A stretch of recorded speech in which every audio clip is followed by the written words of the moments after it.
This video is sponsored by Vox Link, a new social media app designed to help you find games and like-minded players in your local area. More about Vox Link later on in the video.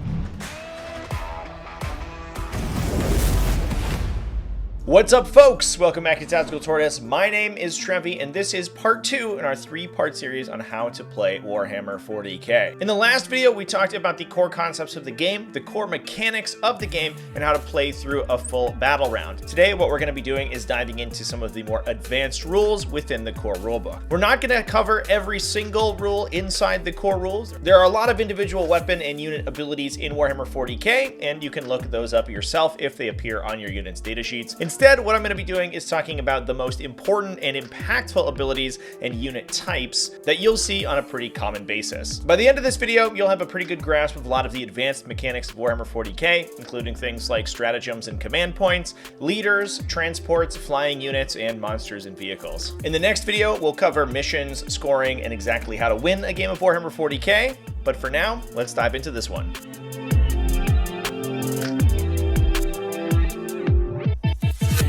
One of the most important concepts in 10th edition 40k is resource management, and the resource du jour being command points. Command points are a resource that is generated by players in each of their command phases. The first thing you do at the start of your command phase, at the start of each of your turns, is gain 1 command point. This occurs for both players every turn, meaning that you're going to be gaining 1 command point on your turn and 1 command point on your opponent's turn. There is a limit to the number of command points that can be generated each battle round. Outside of the command point that you get in your turn and your opponent's turn, you can only gain 1 additional command point over the course of the round. This is true regardless of the number of special abilities or ways you have to generate command points. Regardless of the source, 1 additional command point, thanks to your units or abilities, is the cap. There are a couple very specific exceptions to this. Leagues of Votan and Imperial Knights have ways to gain several command points all at once. Those do break this rule, but in almost every other circumstance, that additional 1 is the hard cap. Command points are used for special abilities called stratagems. These can represent particularly rare or complex pieces of war gear that your units are equipped with, special strategies that your army employs to defeat their opponent, or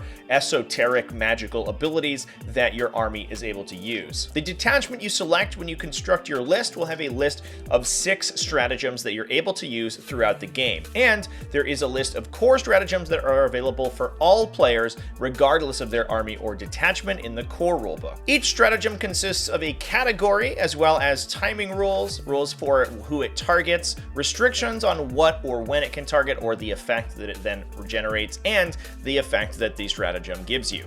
Green stratagems can be used either in your turn or your opponent's turn. Blue stratagems are usable on your turn only, and red stratagems are usable on your opponent's turn only. It's important to keep in mind that the timing rules for a stratagem are very concrete. So if you have a stratagem that can only be used during your shooting phase, for example, if you are shooting in any other context, such as firing Overwatch, which we'll discuss momentarily, you can't use that stratagem unless the timing window specifies you can use it at the time that you are performing whatever game action that might be. Each stratagem also has a cost in command points that it will deduct from your pool in order to use it. Unless otherwise specified, stratagems can only be used once during each phase. So for example, if I had a stratagem usable in the fight phase, I could use it once during the fight phase on my turn, and then potentially once during the fight phase on my opponent's turn. Now there are 11 stratagems within the core rules of the game. What I'm going to be doing right now is breaking down the 4 most important stratagems that you should keep in mind in your games of 40k that you'll probably see used or at least considered in almost every game of Warhammer 40,000. The first one, and the easiest one, being the first one on the list, command reroll.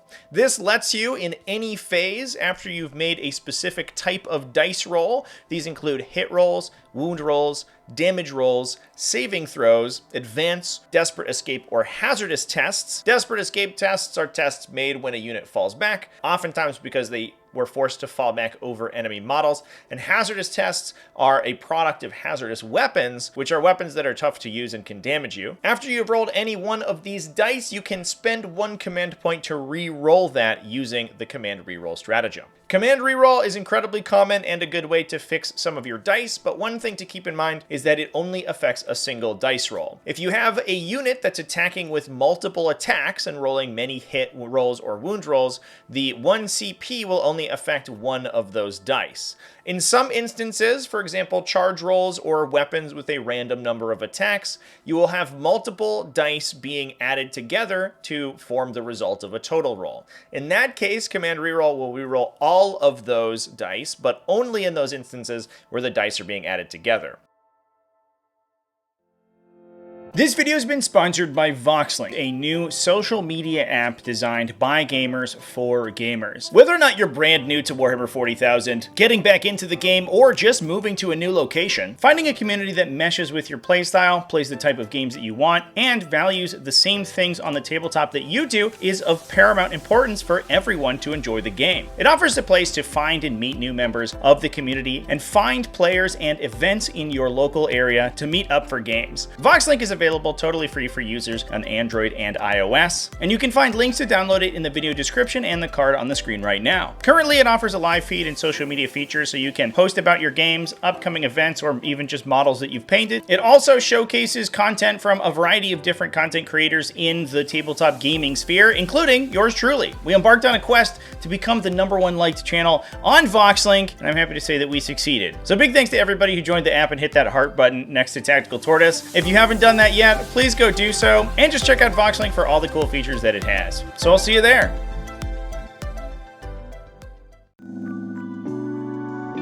Counter-offensive is the next one. It's a relatively expensive stratagem. It costs you 2 command points, but it's usable after an enemy unit fights in the fight phase. It allows you to then steal initiative from them and attack with the next unit. That allows that unit to activate within that fight phase, assuming that they are normally eligible. Usually that means that they are engaged by enemy models, and it allows them to fight outside the normal order. This means that they have activated, so they can't be selected to fight later on in the same turn, but it means that if your opponent, for example, has multiple units charging you, if you have 2 command points to spend, you could attack with one of your units between their 2 fight activations. You could have 1 unit charge, make its attacks, then use counteroffensive to attack with a unit from your own army, instead of just waiting for the fight first step of the fight phase to conclude before getting to make your attacks. In a similar vein, Heroic Intervention allows you to interrupt in your opponent's charge phase. It's usable after an enemy unit completes a charge on one of your units within 6 inches. You can then spend 2 command points to charge that unit. There are some restrictions on this one. Vehicles can only perform it if they are walkers. This thing usually means things like dreadnoughts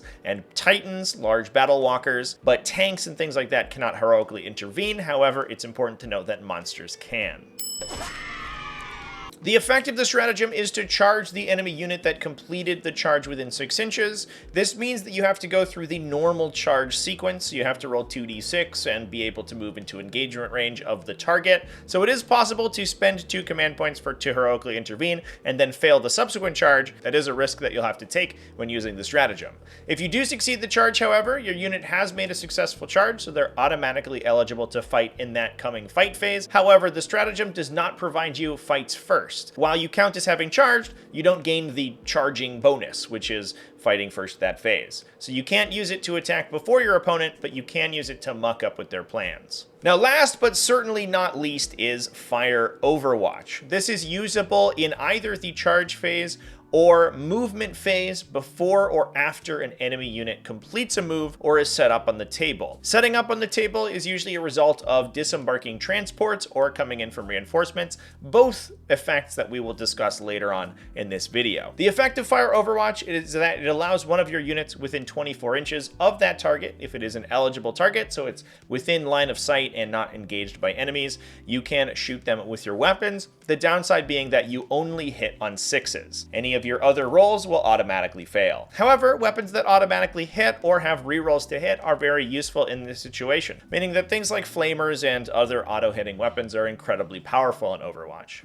Fire Overwatch, despite triggering in multiple phases during your opponent's turn, can also only be used once per turn. So while you can normally use stratagems once each phase, Fire Overwatch, if you use it in the movement phase, cannot be used later in the same charge phase of that turn. It's also importantly only usable in your opponent's turn and only in those specific phases, movement or charge. If your opponent has effects that allow them to set up or move around the table in other phases, they are not eligible to be targeted by Overwatch. This is one of the key stratagems in 10th edition 40k. It makes it so that you can't just willy-nilly move your units out of cover whenever you want to, because you have to constantly be worried about being overwatched. That said, it is important to keep in mind that Overwatch attacks only hit on 6s. So if you don't have a lot of effects like rerolls or auto-hitting like we talked about before, your Overwatch might not be that effective. Now, one last stratagem to mention is Insane Bravery. It allows you to, once per game, pay a command point before taking a Battleshock test to automatically pass that test. This is only usable in the Battleshock step of your command phase,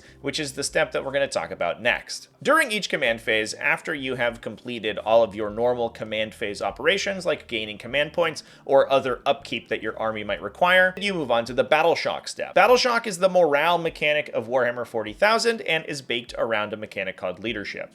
You'll find that each datasheet has a leadership characteristic listed on it. This is the LD, and will usually have a stat of a number plus. A leadership check is a 2d6 roll, so it's 2 dice added together. The roll required to pass a leadership check is equal to or higher than that characteristic. So for example, a unit with a leadership characteristic of a 7+ would have to roll 2 dice, add them together, and roll a 7 or higher to pass. Leadership checks are required for Battleshock when a unit is reduced below half of its starting strength. Your starting strength is calculated at the beginning of the game when you construct your army, and it is simply the number of models in your unit. For units composed of a single model, it is instead the total number of wounds that you have. Once you're reduced below half of that level, you are then eligible to take Battleshock checks in your Battleshock step. So you'll go through every single unit in your army that is below half of its starting strength and roll a leadership check for it.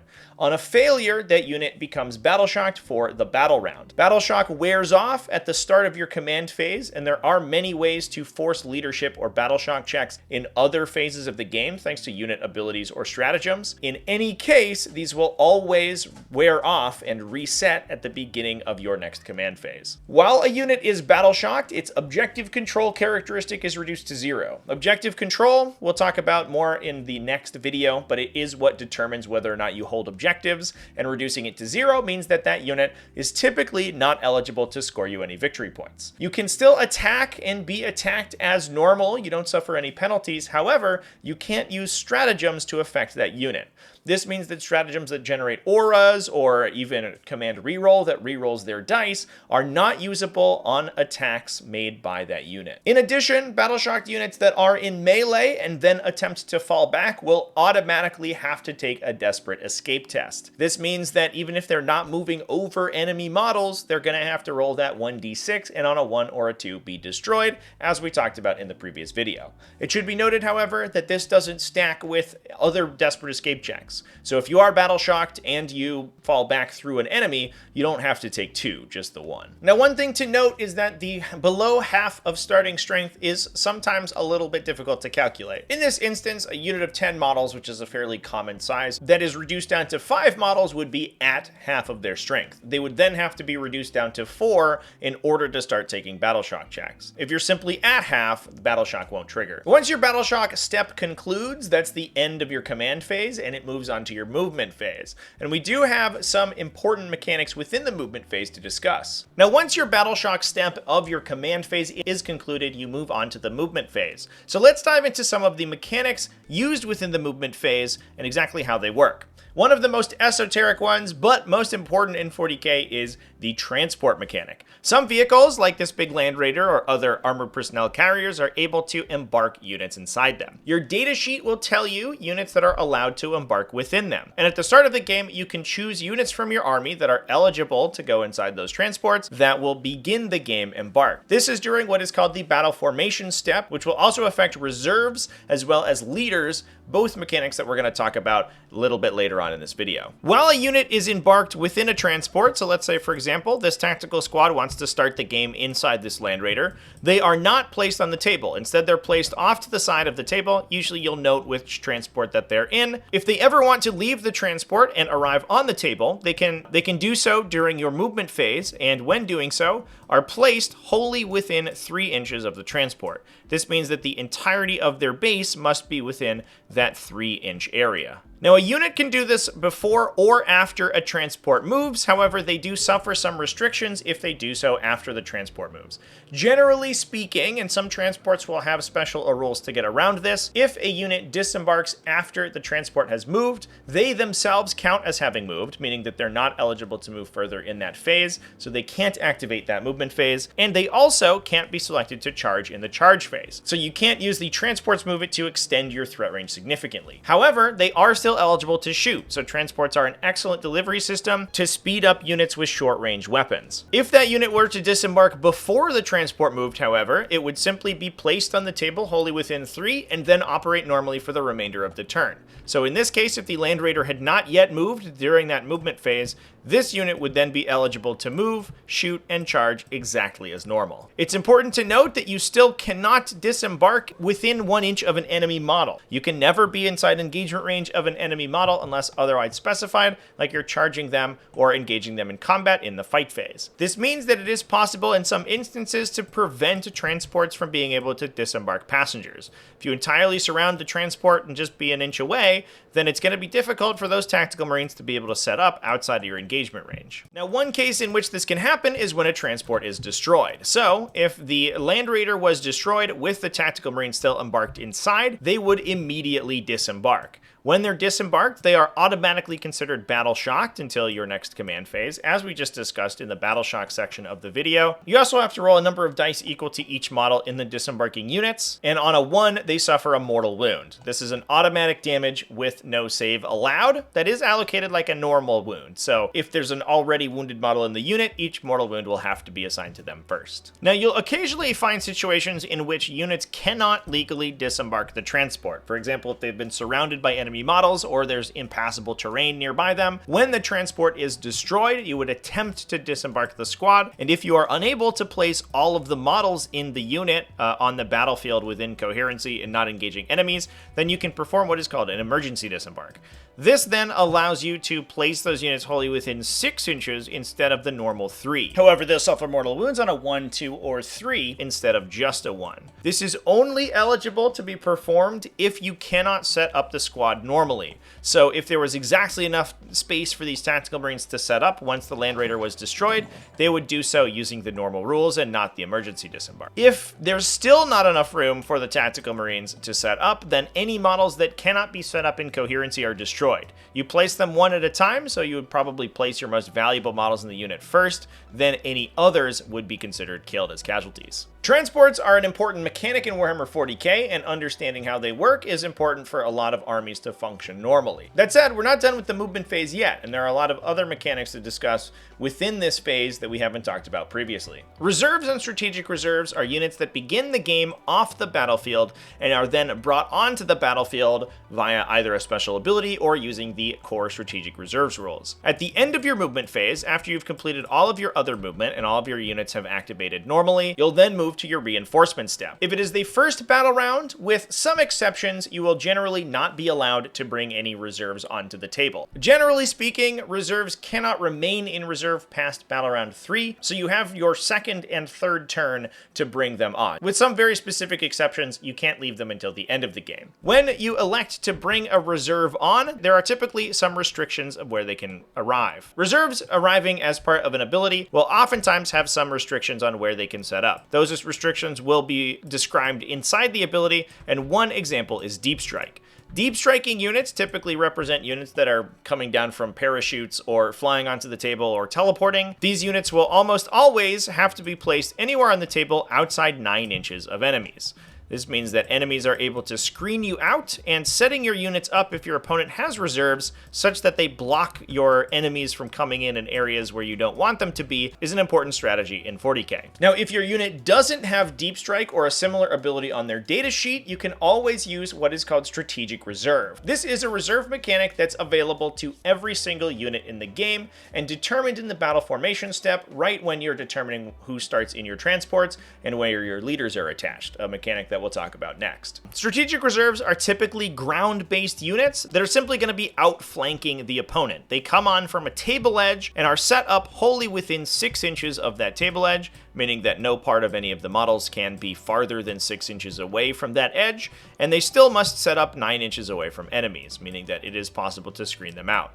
The other restriction here is that you cannot set up within your opponent's deployment zone on the second battle round of the game. So the first opportunity that these strategic reserves will have to come in, since they can't normally arrive in the first battle round, they can only set up in the center of the table, what's called no man's land, between the 2 deployment zones, or in your own deployment zone, with all the restrictions that we discussed previously. On the third battle round, however, strategic reserves can come in off any side, and there are no restrictions to this. There are no safe zones for your opponent outside of the restriction that they still must be 9 inches away from all enemy models. This allows you to potentially come in behind your opponent, attack their rear, and potentially take out their weak support units.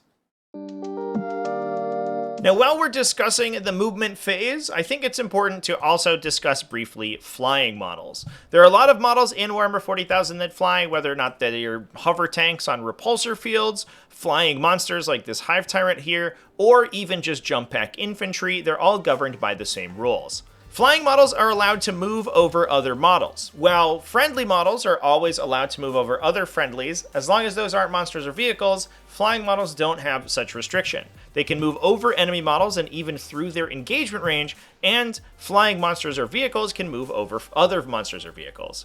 While making normal moves within the movement phase, flying units will still have to end those moves outside engagement range of enemies. However, when they are moving, they can potentially move over them. It is important to note that this ability to move over enemies is only usable in the movement phase when you're doing normal moves, advances, or fallbacks, and in the charge phase when you're charging. You can charge or do normal moves over these models. However, when you're performing other types of movement, for example, pile in and consolidate in the fight phase, your flying ability doesn't turn on. On top of that, flying models also don't have to check for desperate escape when falling back over enemies. So even if your flying unit is surrounded by enemies, they can go up and over them without having to roll to see if they die. If they are battle shocked, as we discussed earlier in this episode, however, they will still have to take a desperate escape as normal. Now, last but certainly not least with these flying units, they interact pretty weirdly with terrain. While most units will have to go around terrain and can sometimes move up and over terrain as long as they can clear it with their base, flying units are able to fly over terrain.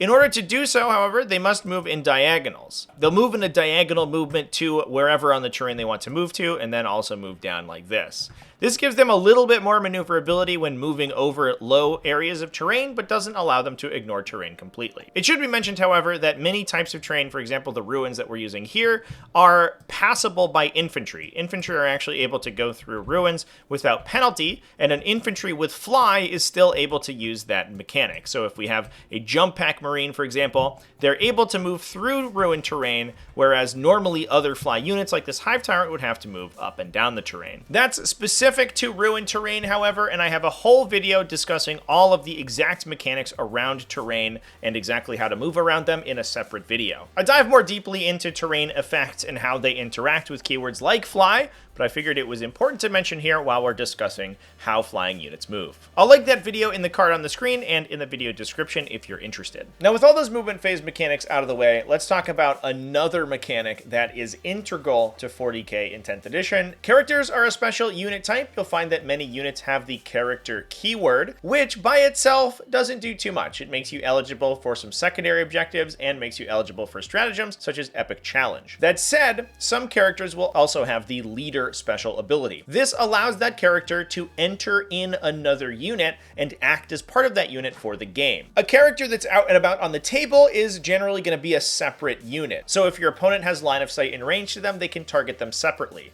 However, a leader joins into a squad and becomes part of that squad for the purposes of attack. In fact, it's considered part of that squad for essentially every mechanic in the game, including determining your starting strength for determining whether or not you are Battleshock. Characters that are part of a unit are considered attached characters. They are referred to as leaders, and the unit is referred to as their bodyguard. When a character is part of a unit, attacks being assigned to that unit cannot be assigned to the character first. There is one special ability to get around this, the precision weapon ability, which, if the attacker has line of sight to the character, allows them to determine whether or not the saves are taken on the character or on the unit. But otherwise, that character cannot be assigned damage before the unit is dead. Otherwise, that character will act as part of that unit for all intents and purposes, and typically, characters will have special abilities that will trigger while they're leading a unit, which are able to buff both themselves and the unit that they've joined. If that unit dies, they will lose their leader abilities. They're no longer considered leading a unit if their bodyguard models have been removed. However, bodyguard units oftentimes have some abilities that will also then confer to the leader. Any ability that affects every model in the unit will affect both the bodyguard models and the attached leader model, and vice versa. Leaders are important for creating combos and buffing the units in your team, and the unit that they are assigned to is determined before the game starts at the battle formation step. This is the same step that we talked about earlier in the video, where reserves and transports are determined at the beginning of the game. So at the same time, you will also determine your leader attachments. Now, last but certainly not least in this video, I want to talk about monsters and vehicles. They don't have any special abilities like leader that interact with their unit type. However, they are affected by a rule in the shooting phase called Big Guns Never Tire that dramatically changes how they interact with other units. Now, it is a core rule of the game that while a unit is engaged in melee with another unit, they cannot be activated in the shooting phase. There are a couple ways around this. One of them is being equipped with pistol weapons, which many things like Space Marines are with their bolt pistols, but the other way to get around that is by being a monster or a vehicle. Now, once a unit fires while within engagement range of an enemy, there are some restrictions. Pistol weapons, if you do end up having any, can only target enemy units that you are engaged with. They can shoot while you're fighting people, but they can't shoot anyone else. Vehicles, however, don't really have that restriction. A big tank like this isn't really going to be stopped at shooting its laser beams at something else, even if there are termagants swarming around it. So even if these termagants are within an inch of this Land Raider and are engaging it, the Land Raider can still fire, and can either fire at the termagants engaging it or another enemy unit. The downside here is that weapons without that pistol special ability do get -1 to hit when firing at a unit in melee, whether they're shooting out of melee or into melee. So this Land Raider would be able to fire normally, however, it would get -1 to hit. The same is true for other units that are not engaged within the combat. They can shoot into monsters or vehicles that are themselves engaged, but they also suffer that -1 to hit on non-pistol weapons.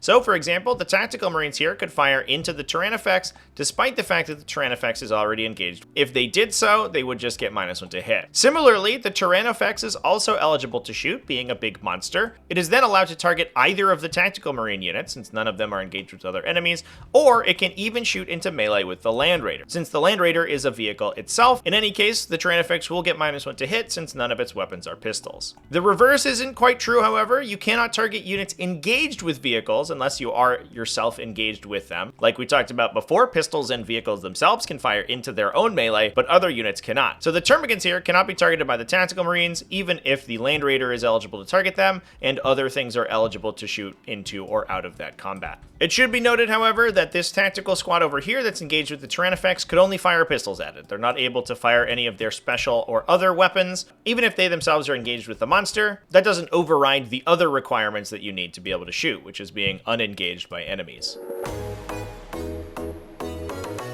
And with that, those are the advanced rules for Warhammer 40k. There are a couple other mechanics within the core rules of the game, things like weapon abilities and special rules that I did not cover, but you can look up exactly how those affect your units when they come up on the tabletop. In the next video, we'll talk about missions and mission objectives and exactly how you win a game of Warhammer 40,000. So stay tuned for that one. Let me know down in the comment section if you found this video useful, and big thanks for watching all the way to the end. Thanks as well to Vox Vox Link for supporting this channel and everyone else who supports the channel either over on Patreon at patreon.com/TacticalTortoise, YouTube channel members, and Twitch subscribers. I love you all, and you people are great. Remember to keep it classy, folks, and have happy wargaming.